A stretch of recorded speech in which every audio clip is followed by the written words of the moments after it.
Hey guys, we got the release of a bunch of Fates units and a new Ashe not too long ago, and it had a bunch of cool stuff on it. Mostly on the inheritable side with stuff like Brutal Tempest as an echo skill, Duelist Blow, and the highlight for me, or I should probably say the one that stuck out the most, with Air Superiority. The release of Air Superiority was something I questioned initially, and I still do question. It being a past Celica Ring B slot that allows all sorts of sword, lance, and axe flyers to imitate Baby Camilla was definitely a choice, but then you realize that the actual unit is still around and still at the top of her game.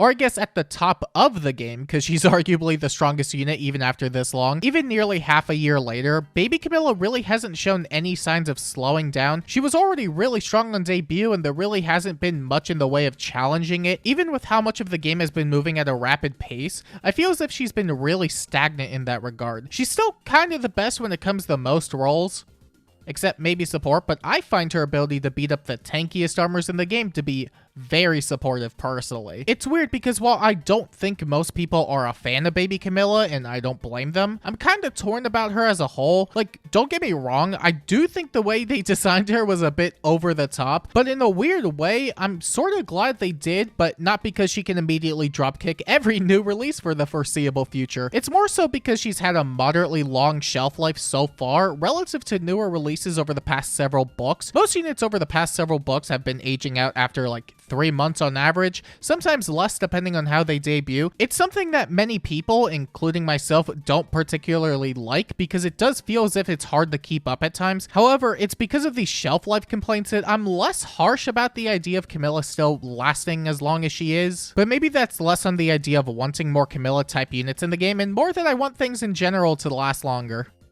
That or not wanting Faye to drop units that are this over-centralizing, but that's neither here nor there. We've had some really stupid units in the past, and I've definitely talked about them relative to their peaks. Just last book, we had Valentine's Leon, who ruled a majority of the game with an iron fist because of all the end turn shenanigans he had, and I definitely don't miss that. Elamine back in book 6, who destroyed half of the game mode for over a year because of preventing started turn effects. Fallen Edelgard, that, is Edelgard, and that's bad enough as is. Camilla, in a lot of ways, isn't that different from many of these types of units, but that might be a hot enough take of its own. Really, the part about Baby Camilla that stands out to me is just how much she highlights all of the current aspects of power creep in the game, some of which are caused by units and skills unrelated to herself. At least if we were to look at Baby Camilla on her own, she is a 6-range melee flyer with infinite damage scaling and canto distance. She has continued to set the bar for survivability in the game because there's really no one else that can do as much as she does, barring potentially one unit, but I'll get to that in a bit. Listen, we joke about how every time they drop a new trailer for a unit or a few, they'll just instantly lose to her, but we say that for a reason, and I think the developers might have regretted dropping Camilla because of the infinite damage scaling. It's probably why Air Superiority can't be used on beast units, because if it wasn't a skill they were locked out of, then both Hress and her New Year version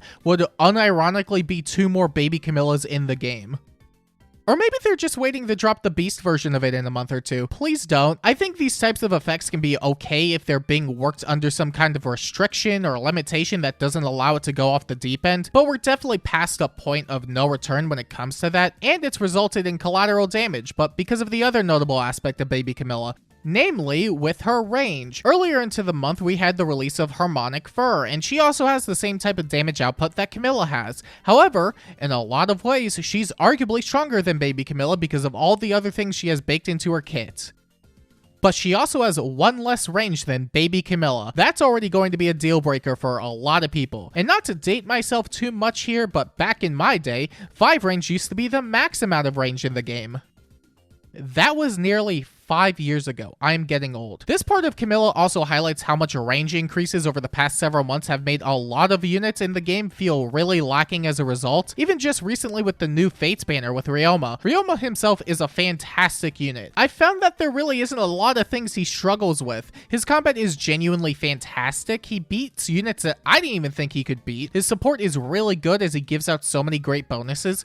However, he only has 5 range, and while that shouldn't feel that bad, think about all the units that can have 6 range at minimum. Even with Brave Byleth last month, a lot of people will or already written off Ryoma because of the 1 extra range. And it's not something I can really blame people for since there are so many ways to patch up a unit's combat, but not their range. Is 5 range really considered bad now? Is that not somewhat concerning for how they may need to go forward with unit design? This isn't something that started with Baby Camilla, of course. We've had units like Emblem, Lin, Celica, Yunaka, and so on that were already doing that, but the amount of units that they've been dropping into the game with that much threat range does ultimately affect other units that can't meet that, especially when they have both high threat range and really good damage output. They really can't put the toothpaste back in the tube with that one, so they're kind of stuck with it now. But it would be one thing if it was just these types of effects and gimmicks. A lot of the reason why this type of stuff happens is also because of the supports that enable them to do these things. Spring Plumeria, Legendary Sakura, Laurita, so on and so forth can take these units that have good range but potentially mediocre combat to some of the most annoying units to deal with at times. Honestly, my favorite Astra core at the moment is with Baby Camilla, Spring Plumeria, and Rearmed Marianne, since I can swing, run, dance, and repeat that over and over and over again. It's pretty strong stuff overall, but not perfect. For you see, there's a little thing known as stupidity that I am currently diagnosed with.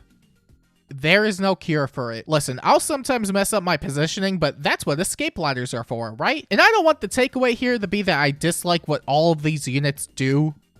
Well, maybe except for her, but it's mostly just to highlight what the overall culmination of it results in. If we didn't have supports that could let units like Baby Camilla negate Canto control, or swing 2 to 3 times with Canto refresh on every attack or whatever else, she definitely wouldn't be as strong as she is.